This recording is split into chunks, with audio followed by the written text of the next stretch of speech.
In the past, we've looked at the armored bat attack strategy, and they always had siege units, but today we're looking at these attacks with no siege machines.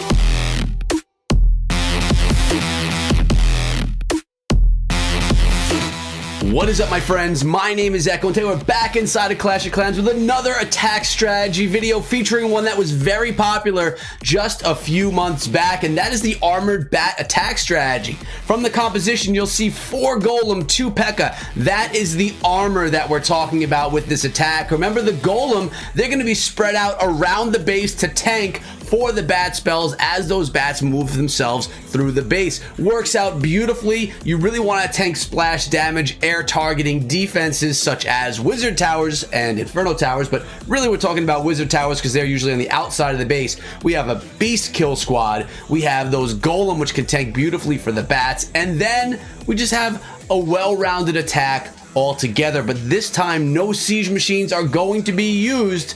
So we're going to see how this one rolls out. This attack strategy is from Warrior Tide out of United Warfare. Want to give that credit where it's due. Before we get into the attack though, guys, make sure you sub the channel and ring the bell for daily Clash of Clans videos, because we have Clash of Clans videos every day. So sub with that bell on. So we're checking on in here as this attack goes down. It's starting out with the golem in the northern side of the base, tanking that multi-target inferno. Baby dragons coming in behind to help establish that funnel. Remember, we do need to get a kill squad into the base, and since there's no siege machine, no wall wrecker in this, we got to get those wall breakers in, and also notice the jump spell in the composition, which is going to help these troops get themselves into the base to take out the guts of the base. And then once the base is gutted or hollowed out, then we can have, and there's Valkyries right there coming out of the clan castle just to tear some stuff up. Once that all goes down, then the golem can be dropped along the outside of the base, tanking the wizard towers, allowing for the bats to get themselves completely around.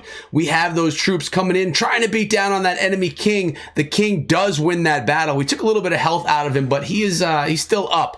Now the bats are coming in, and let's watch the drops right here. We have 1 golem right there dropped and tanking that first wizard tower beautifully. That couldn't have gone any better. It's against a single target inferno as well, so those bats are going to cruise right on through that. Actually, looks like they're struggling a little bit. There they go, right on through. There's another wizard tower down south. A golem was dropped on that wizard tower to tank, and now the bats, they're probably going to fade out as they get into this Tesla farm in the center. You know what? There may be more bats there than I anticipated, because they're going through that pretty darn nicely, guys, taking out Tesla like boss bats. And I'm only seeing 1 archer tower left in here.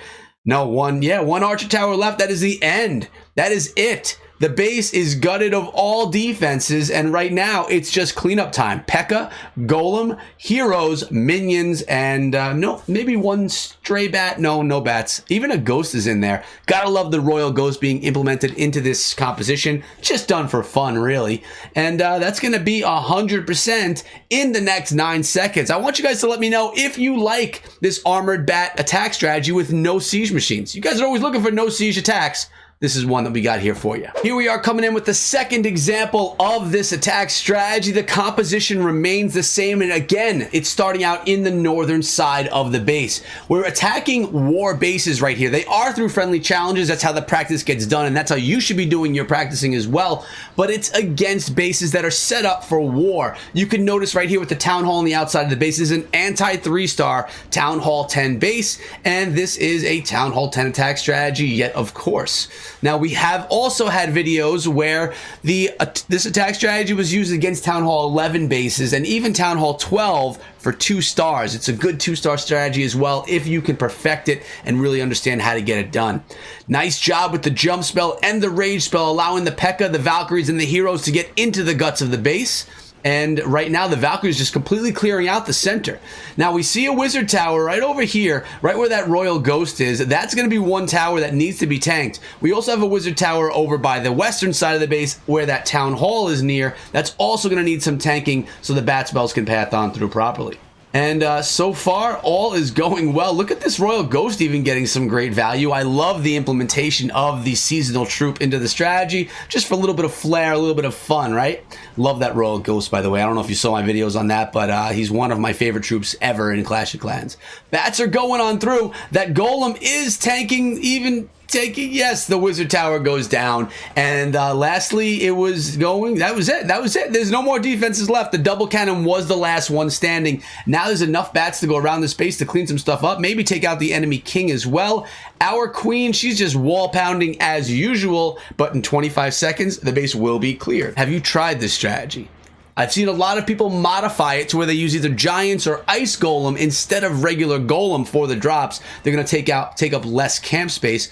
Obviously, you're getting a lot more tanking from the other golem, but sometimes maybe you won't need it and you can get away with an ice golem or with a giant. We're about to see the 100% come in on this base for the victory for Warrior Tide. This base that we're looking at right now is against a ladder deck. Someone that's trying to do some trophy pushing and may not want to lose some trophies, has that interior town hall to try and protect against the 3-star, limit people, actually protect against the 2-star, limit people, and hopefully only get the 1. But Armored Bat is going to come in and pick up the 3-star with this attack right here. The king and queen are about to enter the base. There is a P.E.K.K.A leading the way and some skeletons being spawned from that solo witch in this strategy. I really like that one witch being put in here just to add an element of spam. Plus, if something comes out of the clan castle that's an air troop, the witch can help target it with the queen.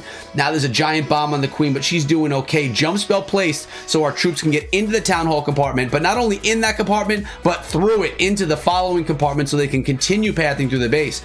Already, the base has been cut in half. There's still not 50% of the defense is taken down, although we're very close, but the base is half of what it was. Now the bats can path on right through, and look at this. The baby dragon is taking out that wizard tower. There's only one wizard tower left in this base that needs to do any tank, that the golem need to do any tanking for. Look at the bats right there with the freeze and the rage, right? No rage, just a freeze spell on top of the inferno tower. Now the bats can go on through as the golem is tanking for them.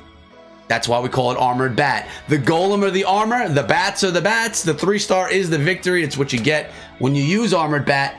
Again, if you practice it up. So yeah, I mean, right now the last cannon's going through, and this is something of a loon attack or of a hog attack where you got a troop going through the base, taking out the defenses. Then there needs to be some cleanup behind that. And the bats, they go through, pick out all the defenses, and the rest of the troops can come on and clean up the rest of the base. Another triple with Armored Bat. And my last example of the Armored Bat attack strategy with no siege machines is right here on one of those island bases, the bases that you either love or love to hate, because if you could figure out how to get through these bases, you love getting them. But if you struggle with it, you hate finding them when you're looking on ladder or when you're trying to farm or when you're in war. Supercell CWL War is notorious for having these island bases. I don't know why, they are just always there. Golem is coming in already, tanking those 2 wizard towers in the north. Kill Squad's coming in behind that. Baby Dragon's gonna go, and notice they're going into the compartment with the X-Bow, not the compartment with the Inferno Towers. Reason being, those Inferno Towers cannot stop the bat spells. The bats will tear right through those Infernals because they're set on single. So they are not meant to stop mass numbers of troops, and you're gonna see pretty soon how the bats are gonna just completely just take over those compartments. We're looking at 40% of the base taken down. The bats are deployed from up in the eastern side of the base. They're going after the cannon, the mortar, the archer tower, and then they should head on over to either the other mortar or the inferno tower. We're going to have to see. They're on top of the inferno tower, beating down on it a little bit. The golem was tanking. Wizard tower is there, but the golem is there to tank, hence the name Armored Bat. I mean, the name of this attack actually makes sense, because some attacks, they don't make sense. Like the Falcon attack. I love the strategy. It's amazing, but how did they come up with the name Falcon? I don't even know. I mean, like, I'm in this whole Clash of Clans thing, and I don't even know how the name Falcon was made. Doesn't make sense to me, but doesn't mean it's not a good name. This one actually makes sense. Armored Bat. You know, I'm beating a dead horse here, guys. You understand what I'm trying to say. And I'm not trying to say anything bad about the Falcon attack because I love it. And if you're watching this video and your clan is doing successful Falcon attacks at any town hall level, please call me over. I would love to see some solid Falcon attacks against some max level bases and feature a video just on that. Because like I said, I love me some Valkyries. I love Falcon, especially with the back-end Stone Slammer. Man, it's a great strategy.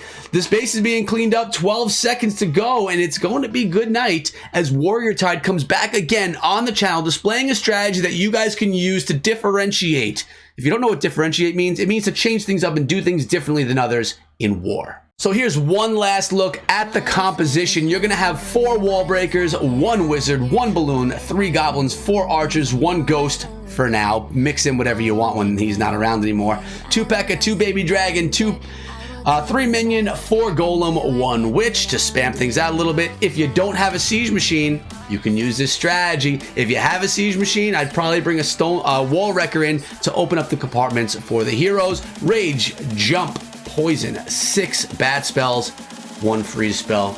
That's the Armored Bat attack, guys, and I hope you enjoyed this version that doesn't have siege machines. You guys literally ask me all the time in the comments. You say, I can't get a siege machine. I don't have a Town Hall 12 in my clan. Give me attack strategies that don't need siege machines, so you have one here today. What I expect you guys to do, if you are someone that was asking for these no siege attacks, share this video on your social network of choice. Let people know about it so that at least we could get the people that don't have siege machines onto a strategy that can work without it, so they can do better in war, on ladder, or just even farming. We want to be good in Clash of Clans. That's why we watch these videos. Plus, you enjoy hanging out with me, of course. But we're out of here for today, guys. Remember, I am over on Instagram, and I'm growing a nice following over there. It's actually pretty cool. You get a good look into my life outside of YouTube over on Instagram. So it's Echo Gaming Media. The link is in the description of this video. And I'd love it if you guys came on through and followed me there. But that's been it. Check out this video before you leave for the day. And I'm out of here for now. I'll see you guys later on with another video. Until then, be good.